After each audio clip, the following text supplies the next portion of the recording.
ತಮಿಳುನಾಡಿನ ಸೇಲಂ ಜಿಲ್ಲೆಯ ತಲೆವಾಸಲ್ ಸಮೀಪದಲ್ಲಿ ಮನಕಲಕುವ ಘಟನೆ ಬೆಳಕಿಗೆ ಬಂದಿದೆ.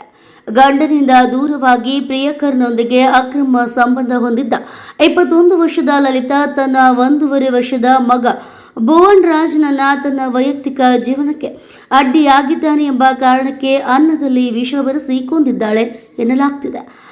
ಬಳಿಕ ಮಗುವಿಗೆ ಪೇಟ್ಸ್ ಬಂದಿದೆ ಎಂದು ನಾಟಕವಾಡಿ ಆಸ್ಪತ್ರೆಗೆ ದಾಖಲಿಸಿದ್ರು. ಚಿಕಿತ್ಸೆ ಫಲಕಾರಿಯಾಗದೆ ಮಗು ಮೃತಪಟ್ಟಿದೆ. ಮಗುವಿನ ಸಾವಿನ ಬಗ್ಗೆ ಅನುಮಾನಗೊಂಡ ವೈದ್ಯರು ನಡೆಸಿದಂತಹ ಶವ ಪರೀಕ್ಷೆಯಲ್ಲಿ ವಿಷ ಪ್ರಯೋಗ ನಡೆದಿರುವುದು ದೃಢಪಟ್ಟಿದೆ. ಇದಾದ ಬಳಿಕ ಪ್ರಕರಣ ದಾಖಲಿಸಿಕೊಂಡ ಪೊಲೀಸರು ತಲೆಮರೆಸಿಕೊಂಡಿದ್ದ ಲಲಿತಾಳನ್ನ ಬಂಧಿಸಿದ್ದಾರೆ. ವಿಚಾರಣೆಯಲ್ಲಿ ಪ್ರಿಯಕರನೊಂದಿಗೆ ನಿರಾಳವಾಗಿ ಬದುಕಲು ಮಗುವೆ ಅಡ್ಡಿಯಾಗಿದ್ದ ಕಾರಣ ಕೊಲೆ ಮಾಡಿದ್ದಾಗಿ ಆರೋಪಿ ಒಪ್ಪಿಕೊಂಡಿದ್ದಾಳೆ ಎಂದು ಪೊಲೀಸರು ತಿಳಿಸಿದ್ದಾರೆ. ಈ ಘಟನೆ ಸಾರ್ವಜನಿಕರಲ್ಲಿ ಆಕ್ರೋಶಕ್ಕೆ ಕಾರಣವಾಗಿದ್ದು, ಹೆತ್ತ ತಾಯಿಯೇ ಮಗುವಿನ ಜೀವ ಕಸಿದ ಪ್ರಕರಣ ಸಮಾಜವನ್ನ ಬೆಚ್ಚಿ ಬೀಳಿಸಿದೆ.